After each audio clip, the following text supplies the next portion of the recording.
मैंने आपको बता दिया कि उस समय ब्राह्मणवाद और पेशवा के राज्य में तमाम सामाजिक विकृतियां थी। सबको शिक्षा का अधिकार नहीं था। शूद्रों व अतिशूद्रों के साथ तमाम असम्मानजनक व्यवस्था की जाती व्यवहार किया जाता था। उसके विरुद्ध ज्योतिबा फूले जी संघर्ष किए, उसके लिए एक व्यवस्था भी देने का प्रयास किया। भाई ज्योतिबा फूले से वर्तमान पीढ़ी को ये सीखने की बात है कि सिर्फ रोना रोने से, आलोचना करने से कोई व्यवस्था नहीं बदलेगी, उसको बदलने के लिए काम करना पड़ेगा। और उन्होंने काम किया।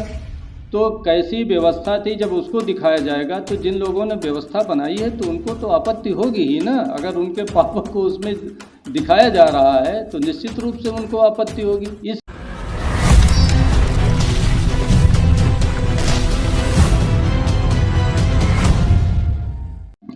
नमस्कार दोस्तों, मैं मनोज मौर्य और आप लोग देख रहे हैं सम्राट दस्तक।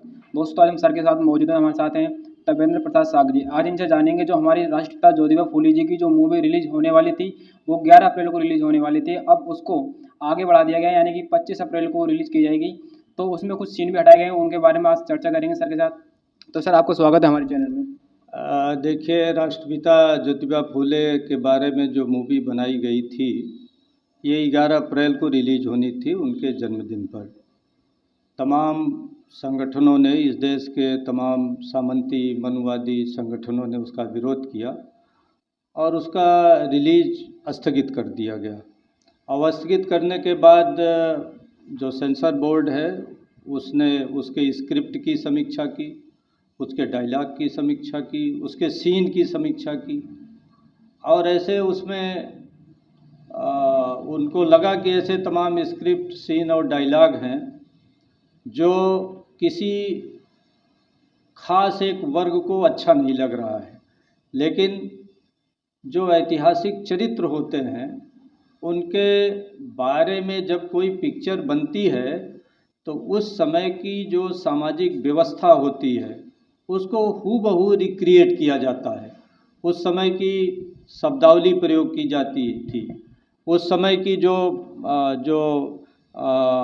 यानी जैसे ज्योतिबा फूले का था कि सामंतों का, विशेष रूप से ब्राह्मण वर्ग का, कैसे भाषा प्रयोग करते थे, कैसा आचरण करते थे बाकी लोगों से, कैसे सामाजिक व्यवस्था थी। तो अगर ज्योतिबा फूले के बारे में पिक्चर बननी है तो उस समय पुणे के आसपास पेशवा लोगों ने, जो कि चित्पावन ब्राह्मण थे, सभी जानते हैं, उन्होंने कैसी सामाजिक आर्थिक व्यवस्था बना रखी थी और तमाम लोगों को कैसे शिक्षा से, सम्मान से वंचित कर रखा था। और सम्मान से वंचित कर ही नहीं रखा था बल्कि बड़े ही असम्मानजनक स्थिति में उनको रखा जाता था। जैसे महार जात के साथ एक बड़ी विडंबना थी पेशवा के राज्य में कि गले में हाड़ी और पीछे झाड़ू बांध कर चढ़ना पड़ता। ये इतिहास के सत्य हैं। अब ये सत्य अगर पिक्चर में दिखाया जाए तो इनको नागवार गुजरता है।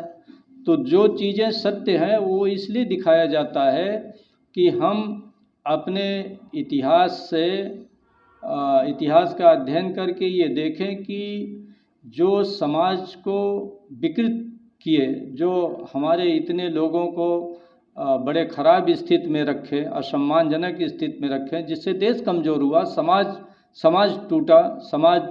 भाई सबको शिक्षा नहीं मिलेगी तो समाज अशिक्षित हो जाएगा ना। अब इस देश की 90% जनता अशिक्षित हो तो राष्ट्र कहाँ से शिक्षित हो जाएगा। 90% जनता की यहाँ की निर्धन हो तो समाज, राष्ट्र कहाँ से समृद्ध हो जाएगा। तो सबका सम्मान, सबको शिक्षा, सबको समता उस समय उपलब्ध नहीं थी। इसीलिए ज्योतिबा फूले ने संघर्ष किया। ज्योतिबा फूले जी बड़ी ही बहादुर आदमी, बड़े ही तेज़ दिमाग के आदमी, बड़े चिंतनशील, बड़े ही संघर्षशील और बड़े दूरदृष्टि वाले व्यक्ति थे।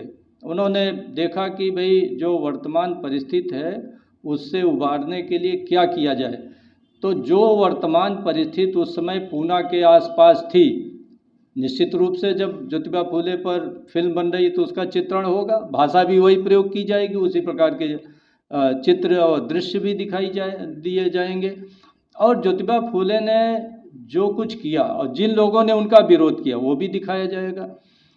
तो जो सत्य है और तथ्य है उसको लोगों को स्वीकार करना चाहिए। अगर किसी के पुरखों के साथ कोई गलती हुई है तो वर्तमान पीढ़ी तो जिम्मेदार नहीं है, लेकिन आप उसका विरोध करके अपने पुरखों के पापों का एक ढंग से समर्थन कर रहे हैं, ये भी अच्छी बात नहीं है। सत्य है वो सामने आना चाहिए। ज्योतिबा फुले की जो पिक्चर बनी है इसमें काट छांट उचित नहीं है, जैसा है वैसे सामने आनी चाहिए।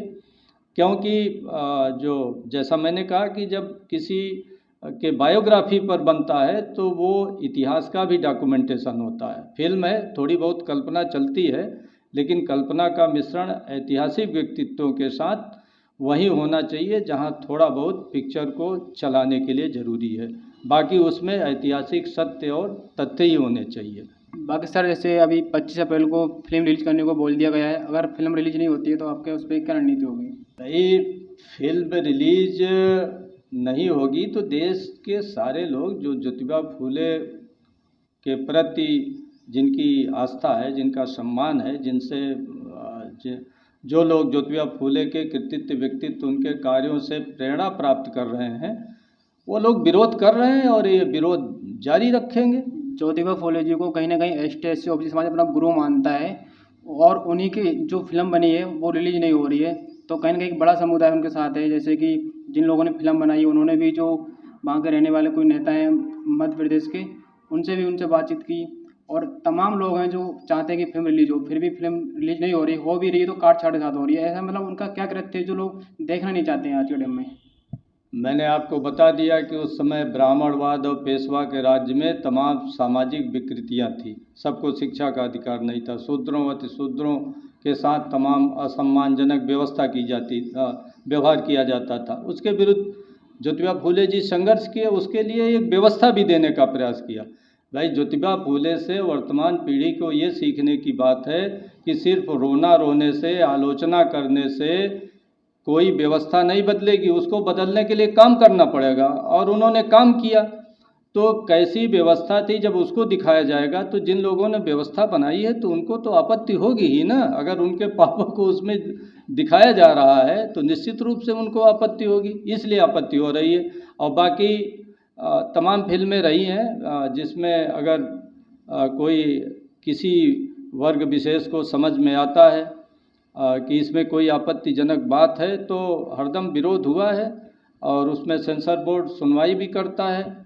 और मेरे ख्याल से सेंसर बोर्ड अगर काट छांट भी करेगा तो उनको ऐसा ही, अगर कोई बहुत आपत्तिजनक बात है, हमने तो फिल्म देखी नहीं है, हो सकता है कोई ऐसे डायलॉग हो, ऐसी कोई बातें हो जो आपत्तिजनक है, तो सेंसर बोर्ड उसको काट छांट कर सकता है। लेकिन यदि सेंसर बोर्ड किसी वर्ग की तुष्टीकरण करने के लिए, किसी जाति की तुष्टीकरण के लिए, किसी के जो पुराने पाप थे उसको छिपाने के लिए कोई काट छांट करता है तो ये अच्छी बात नहीं होगी, और वो बात सामने आ जाएगी। अभी तो कार्रवाई चली रही है।